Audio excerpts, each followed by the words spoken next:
papasok ng NLEX yung pinapanood niya. Concert siya doon. Tapos umatras pa kasi nahihirapan siya pumasok ng NLEX. Sabi ko, tibay mo si Roel. Wala nga kasi lagi. Kayahin ko, kayahin. Good luck po sa inyo. Isang beses. Sir, pasensya na, bago po.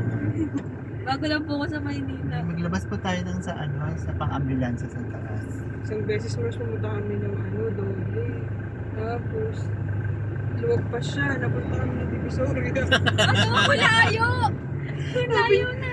Tapos dati hindi niya nag-waste. Sinusulat niya lang sa papel. Kung ito yung dadaanan. Dito siya liligo sa ganitong street na to. Ang galing. Napunta kami ng Divisoria. Wala man lang nagsabi sa inyo. Hindi kasi siya yung siya yung nagsabi na may shortcut doon. Tapos sabi ko, alam ko naman. Saan kayo galing? Galing mo Makati. Diba doon yun sa may sa may Intramuros ka, liligo. Oo, round table. Hindi, tumuloy-tuloy siya pa kaya po. Hindi na ano niya ganun. Ang layo na. Tapos binaba niya ako dun sa may Tayuman. Tayuman? Hindi, yung may iba pa kaming lakad. Bandang Manila. Tapos nakita ko yung sasakyan, nasa bambong bumibili siya ng gamot dun. Sabi ko, kaya pala dun ako binaba. Sabi mo ba siyang pupuntahan? Ikaw nag-adjust. Yay! Pwede naman isama ka, no? Oo, kasi dun LRT din naman ang punta ko. Pwede naman sabi sa'yo, Ma'am Jai, pakibili mo ako ng gamot. Wala lang Kahit ako nakapila siya, tapos naka-parking sa sakyan dun siya. Mamaya ma-record yung sasakyan doon. Bawal pa naman mag-park doon. Kasi dun ata niya binibili yung sa diabetes. Yung mga herbal. Diba marami ba? Mga generic. Hindi yung yung pang yung Chinese yung coffee. Dapat saan mo siya pumunta? Wait. Pasaway si Sir Ruel. At ba nandun yung mga laboratory? Kala ko wheelchair bibili.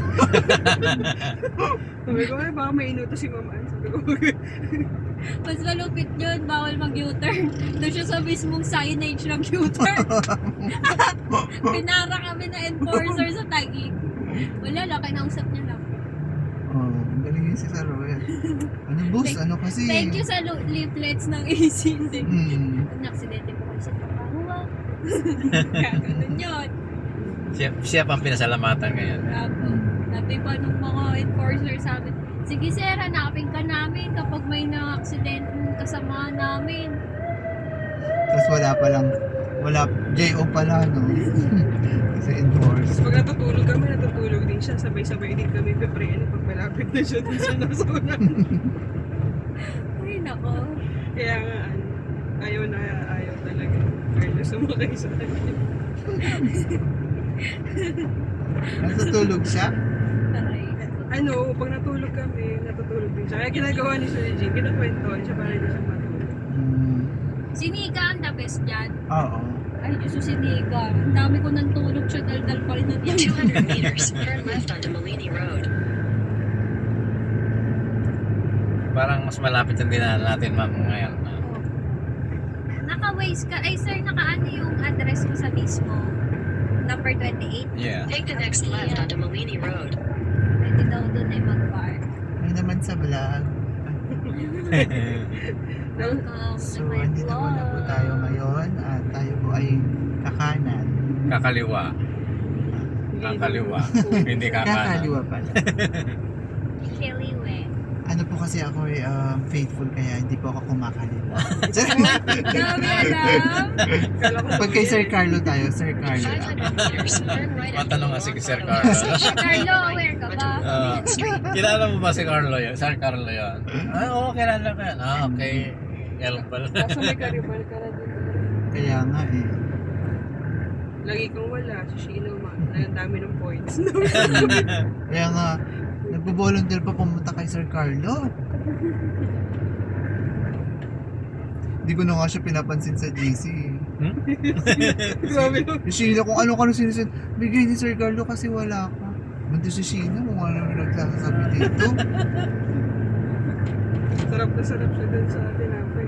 Sige, ang sanya. Dito, bigay ni Sir Carlo kasi wala ka. Mayayain niyo si Carlo pag alam ko yung crush niya. Kaya, Ay, naku, Riba na yun. nahiya. Ako Kaya nga rin po, nga. nahiya na rin ako sa kanya kasi nafe-feeling ko na awkward na si Sis. Ano lang mayayain lang siya.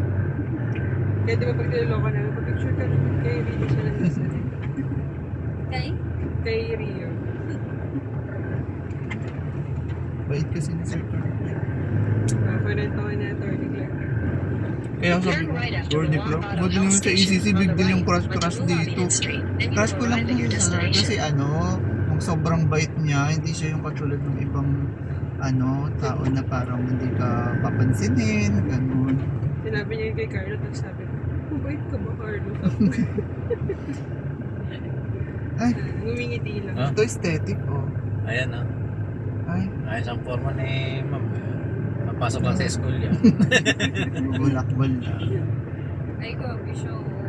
Kwento nga ni Attorney Clark, sabi niya daw, kasi magbibinyag na daw, ganon. Saan tayo paparada, ma'am? Dead. Doon lang po sa malapit na sa bahay nila. Huwag na daw po dito. Huwag na dito sa school. Yeah. Ayan yung school. Oh. Kaya Attorney Clark sa team You have meeting, arrived. alam mo yung pangalan na anak ni Tapos kaya, alam mo na yung kailan bibinyagon. Attorney, hindi naman ako ganun ka-stalker, ka-crush, kasi as in talagang crush na ka Lahat ini-stalk. na alam mo. Yung lahat alam ko. Lagpas na tayo, ma'am eh. Abak diretso lang.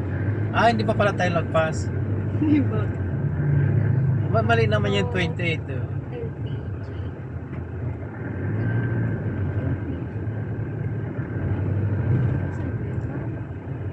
Ganito pala ni attorney yun, yung pinag-usapan namin nung Mag-dinner kasi kami tatla, tapos nasabi.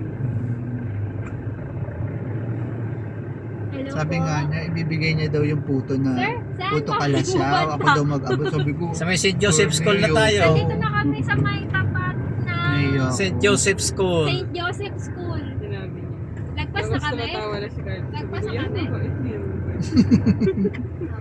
hindi kasi Saan yung... yung iba kasing Sir, nandito regular, kami sa St. Joseph hindi School. namamansin sa jail. Lagpas na kami. Kaya, Yun nga daw sabi. Oo. Ano raw, lagpas na raw tayo. Sir, doon ka na lang magabang sa may highway. Oo. Sige. Balik ka ba? Na truck? Baka Wala. Hindi ko lang tayo. Teka lang. Okay, okay. May truck ka nakikita, sir? container van. Container van? Wala Ayun pa si rin. sir! Ayun no. Ayun yung kulot. Tambay lang eh. Yun. Kaya pala wala na akong kausap eh. Binatayan niya na ako. Sir, ikaw Grabe ka naman. Saan ako papark dito? Ay, sorry, Mars. Ayan. Ay, ito. Ayun, si sir. Nabigyan siya Saan ng na ba tayo? prosthesis. Uy, Mars, maganda yung Ayan, so. Ang yan ito. Mas kamay ba? Alam ko kamay eh. hindi ma'am, may tunay yung kamay niya, ma'am. Tunay yung kamay niya.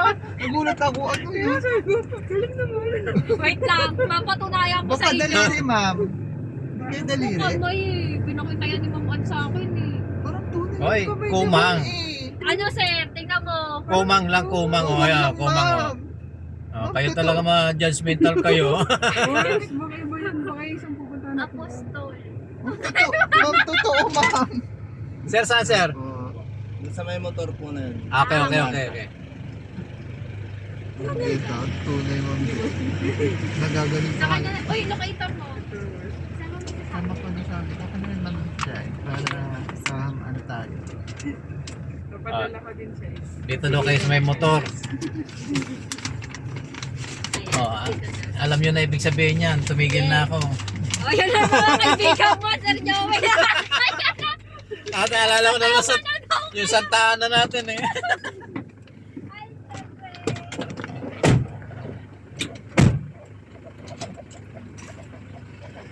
Ayan guys, nandito na tayo ngayon sa area kung saan ay meron tayong client si Mr. Ray Apostol sa number 28 Mulawinan Street, Lawang, Bato, Valenzuela City. Ayan na, in just 1 hours na nandito nakarating tayo sa area kung saan tayo merong client. Ayan, maraming salamat sa inyo guys at maraming salamat po sa lahat ng sumabaybay sa ating video. Maraming salamat, God bless, I love you all.